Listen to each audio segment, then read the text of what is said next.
Welcome to T2B live. మా T2B live channel ని subscribe చేయండి. లేటెస్ట్ అప్డేట్స్ కోసం బెల్ ఐకాన్ ని ప్రెస్ చేయండి. ఏ చిన్న అప్డేట్స్ ని మిస్ కాకండి. సూపర్ స్టార్ మహేష్ బాబు నటించిన స్పైడర్ సినిమా అఫీషియల్ గ్లింప్సం తొలి 24 గంటల్లో ఆల్ టైమ్ రికార్డులు నెలకొల్పుతూ టాలీవుడ్ లో నెంబర్ 1 గా నిలిచింది. దాంతో పాటుగా సౌత్ లో all time top 5 most liked teasers లిస్టులోనూ ఈ సినిమా చోటు దక్కించుకుంది.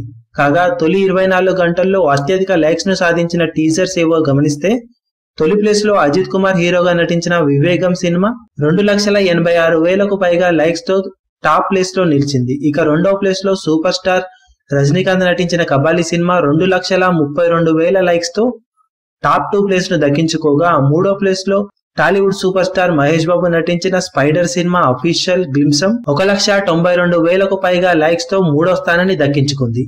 ఇక నాలుగవ ప్లేస్ లో కోలీవుడ్ స్టార్ హీరో విజయ్ నటించిన తెరీ సినిమా టీజర్ 1,70,000కు పైగా లైక్స్ ని దక్కించుకొని నాలుగో ప్లేస్ లో దక్కించుకోగా, ఐదవ ప్లేస్ లోను విజయ్ నటించిన భైరవ సినిమా టీజర్ 1,58,000కు పైగా లైక్స్ ని దక్కించుకొని టాప్ 5 లో నిలిచింది. మరిన్ని లేటెస్ట్ అప్డేట్స్ కోసం T2B లైవ్ ని సబ్స్క్రైబ్ చేయండి. వీలైతే లైక్ చేయండి, కుదిరితే షేర్ చేయండి.